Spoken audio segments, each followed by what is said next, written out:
Здравия всем слушателям, подписчикам моего канала. В этом видео я предлагаю продолжить тему людей-гигантов. Потому что рассматривали мы эту тему уже не раз, ну и всегда возникал вопрос, а где же кости этих людей-гигантов, где же их могилы? Вот я в этом видео и покажу, что кости людей-гигантов действительно хранятся в их могилах, захоронениях. И они существуют и в нашем современном мире. И их даже никто не скрывает. Они являются объектами поклонения, объектами культа, расположены фактически чуть ли не по всему миру. Ну а почему об этом не знали вы теперь узнаете. Где они находятся, когда и кто им поклоняется. Потому что если взять вот эту древнюю картинку, то мы видим, что еще в недавнем прошлом люди прекрасно знали, что человек ординарный, то есть это мы с вами, это самый маленький вид человека.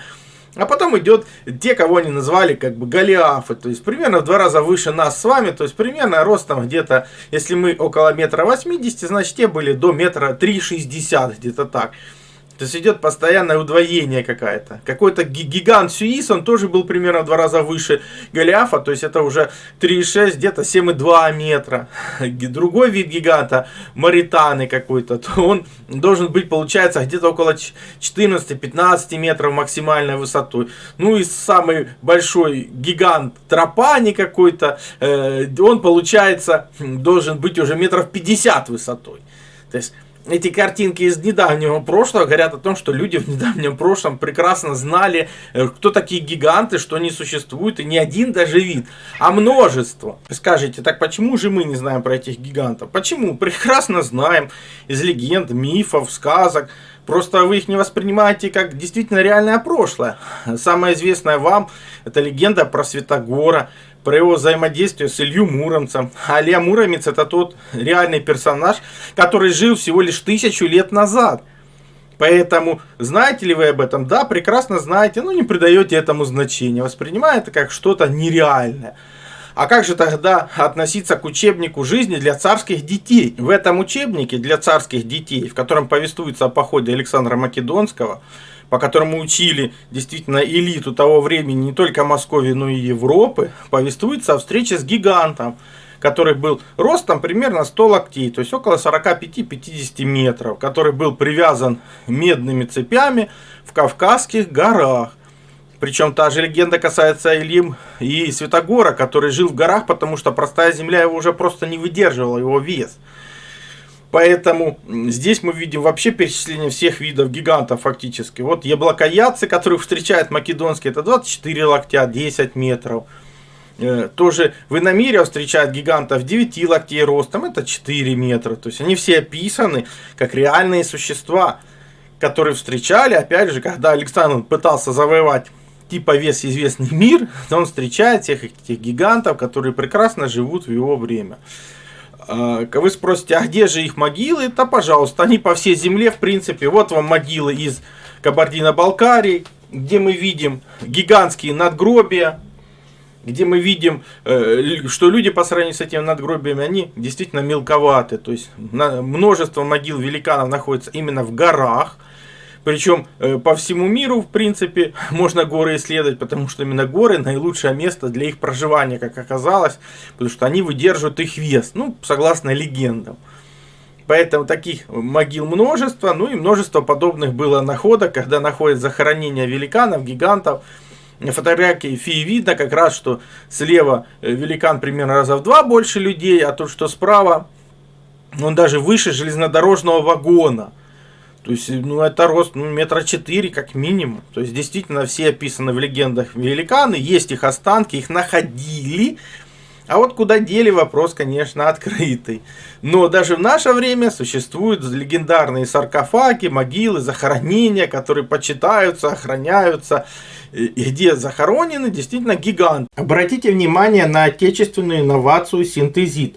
Это не просто железо, это результат серьезной научной работы российских исследователей. Вот, например, кровь мужчины до приема синтезита. Эритроциты слипшиеся, нарушен перенос кислорода. Именно это часто становится причиной хронической усталости, заболеваний сердца и сосудов. А теперь его кровь уже через час после приема синтезита. Эритроциты в норме, кровь свободно несет кислород ко всем органам. Это помогает восстановить энергию, улучшить самочувствие и снизить риски инсульта и инфаркта. Не случайно врачи и тренеры именитых спортсменов рекомендуют синтезит. И вы можете найти сотни отзывов обычных людей, которые ощутили разницу.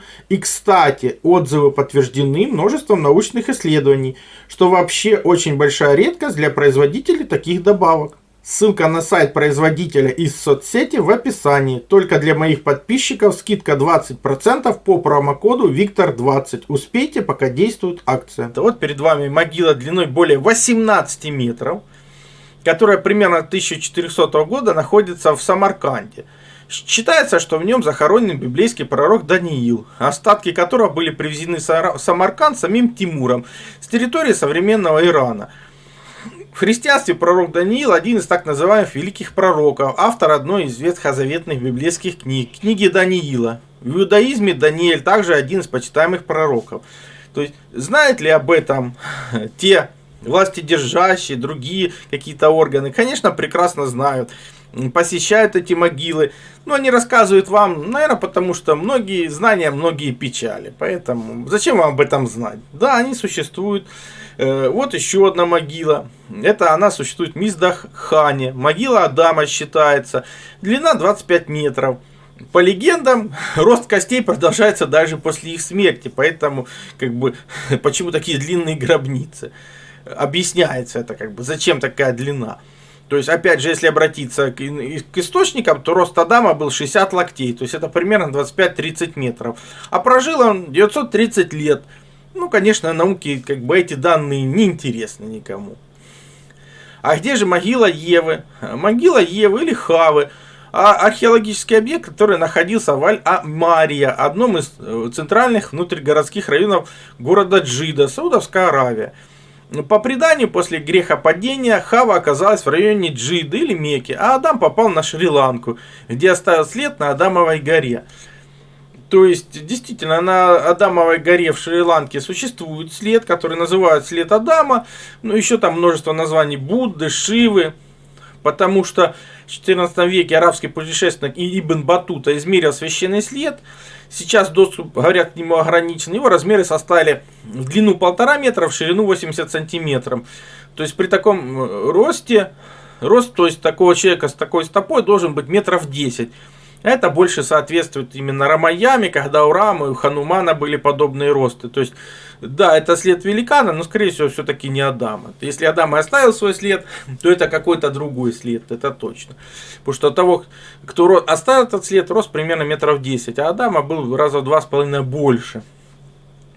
То есть, могилу Хавы в 1895 году, вот как описывал сотрудник российского консульства в Джиде. Особых достопримечательностей в городе нет, исключая могилу Евы. Находится за городом посреди большого кладбища.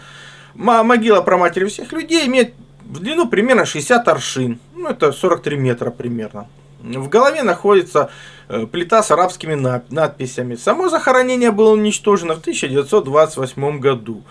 То есть, были ли эти захоронения? Да, но они потихоньку уничтожались. Но что-то осталось и до наших дней дошло.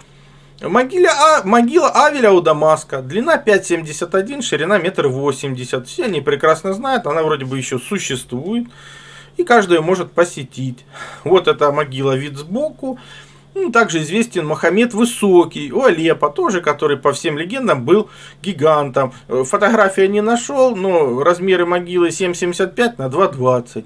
Ну, по крайней мере, те данные, что есть в сети. Все ссылки на материалы в описании под видео. Перейдите, сами познакомьтесь.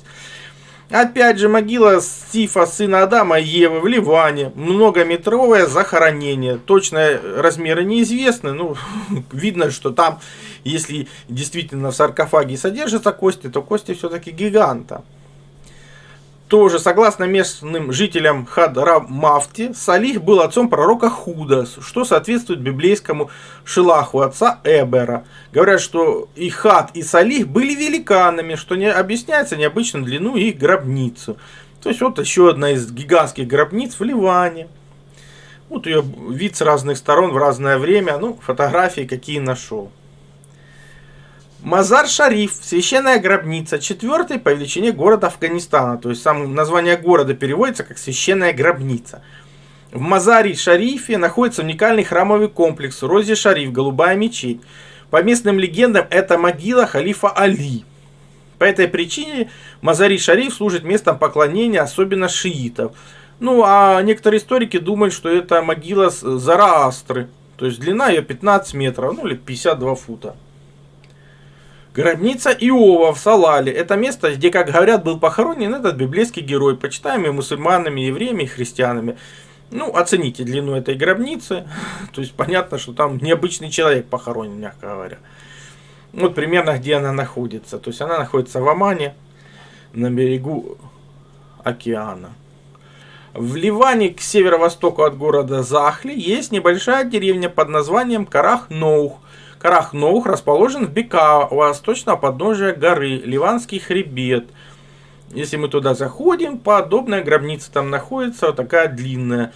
В здании, примыкающей к деревенской мечети, находится длинный саркофаг, задрапированный зеленой тканью. Утверждается, что это могила Ноя. Ну, ничего удивительного, что подобные могилы, как бы считается, находятся во многих местах, потому что если там и были кости гигантов, то, как говорится, какую-то кость можно забрать и сделать как бы отдельную могилу, для того, чтобы появился новый центр поклонения. Так что ничего удивительного, что подобных могил Ноя может быть множество, как и других гигантов и великанов, так что нечему удивляться, кстати. Это Макам, храм пророка Юши, пророка, который был очень близок к пророку Мусе и занял его место в качестве лидера. После его смерти в Библии он известен как Иисус Навин, то есть это его захоронение. Ну, вы сами можете оценить его длину, то есть какой человек, какого там роста лежит, точно такого, как мы с вами, или все-таки чуть повыше. Конечно, решать вам. Находятся они Ан-Набиюша, то есть это палестинская деревня, где-то в 17 километрах к северо-востоку от Сафада. То есть выглядит совершенно неприглядно, а там, между прочим, очень интересный археологический объект находится. Ну, пришли мы к Древнему Египту, в то время, когда пришли современные жители посмотреть, кто же там жил до них, то есть после катастрофы. Что они видят? Еще не облезла краска, они видят белых гигантов, которые стоят, но, казалось бы, может это легенды, мифы, но если посмотреть на те захоронения, что есть сейчас, которые они откапывают, то там откапывают захоронения великанов примерно 3,5 метра. Они об этом никому особо не распространяются, но находят подобные пальцы, когда длина пальца примерно 36 сантиметров, одного пальца. И вот какие фотографии в сети нашел. Там есть и рентгеновский снимок, где показывают, что это действительно палец когда-то человека. Ну, при таком пальце рост должен быть метров 6-10 человека, не меньше. Вот еще и рука того же, скорее всего, скелета или еще одного, который найден. Вот по сравнению с человеком, одна рука как весь человек. То есть, вот сравните, вот для чего подобная фотография. И палец 38 сантиметров длиной, один палец. Также хранятся в Египте и остатки отпечатков ладоней с длиной пальцев 25 и 35 сантиметров. Ну, подобных отпечатков ладоней, ног, очень множество по всему миру. Вы спросите, ну так что, поехали смотреть кости гигантов? Ну, во-первых, скорее всего, нам их никто не покажет. А во-вторых, скорее всего, их там, честно вам скажем, уже давно нету. Потому что все эти территории много раз находились под пятой оккупантов, разграблением, и, скорее всего, это все вывезено, а может даже уничтожено.